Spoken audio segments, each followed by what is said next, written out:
came across an article about Derek Shealy and his parents are suing NCAA coaches for Frostburg State. Now, if you have no idea what I'm talking about, I'm going to give you a little bit of background about me first. I'm Frostburg State University senior of this year. During the time that Derek Shealy played for Frostburg football, I was also on the football team. It was my first camp in 2011. Now, just to tell you a little bit about the story, Derek Shealy, he tragically died from a concussion, or concussion symptoms rather, during that camp. Leading up to that camp, we've had, we had full contact drills and whatnot, and there's actually a briefing or a document online of the court papers that the prosecution is going to be sending Derek's parents, whatnot, and the lawyers. It gives a full detail of their story, and there's not too much I can not agree with. You can find that story at deadspin.com/family of player killed in practice sues NCAA coaches. So you can look at their story. I'm not going to repeat the whole story, but the lawsuit basically has Coach Tom Rogish, who's the head coach. He's still the head coach as of now. Coach Jamie Shoemaker, we call him Coach Shoe.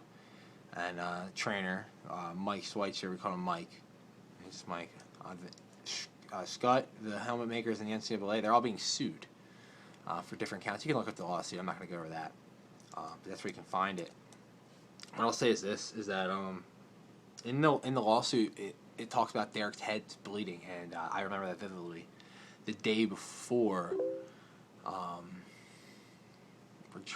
tragically, Derek collapsed. I remember looking at his face and seeing blood come down between his nose and thinking, man, you must have a concussion.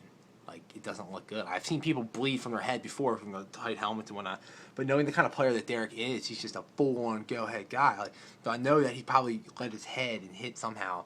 Again, I wasn't in the lineman. I wasn't with the fullbacks or running backs, so I don't know the drills they were doing. You know what I mean? But you could just tell that something was wrong. The whole vibe of the locker room after Derek went down was that we knew this was coming, but we didn't step up and say anything. That's what really haunted the team, and it haunted myself, was that this tragedy was avoidable, because we could all see that Derek had something going on. But what I also share is that it's my estimation that Derek understood he had a concussion, and with that said, he didn't want to be taken out. He knew that this is the kind of guy that Derek was. He was going to be a senior year of football, absolutely loved football, and I guess he thought in his mind that since having a concussion would limit him being able to play football, he didn't want to tell anyone that the severity of his concussion and have him be taken out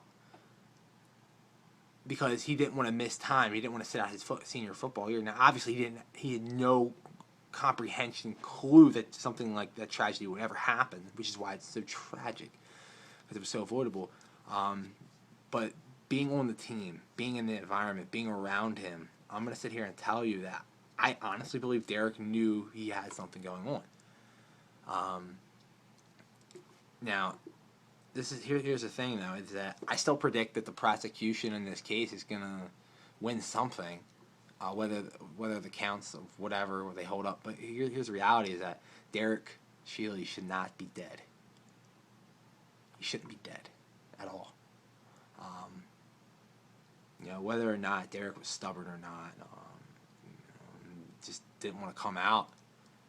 The coaches and the medical staff, they have a responsibility to protect Derek's safety, whether or not Derek understood what he had or not. It's just a responsibility that they had of Derek's parents trusting in them, that even though football is a violent game, and we all know that, playing football, we all know football is a violent game. And we know that leading with your head is going to end up giving you a concussion. We know that. But it doesn't take off any blame from somebody. Here's the thing, Derek shouldn't be dead. In this day and age, somebody's got to be put to blame, and it's just the nature of the beast that we live in. I just want to send out my condolences to the Shealy family and to everyone in the Frostburg State Football University.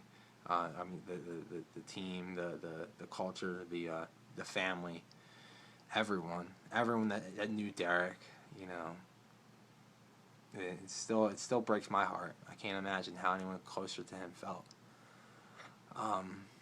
You know, I just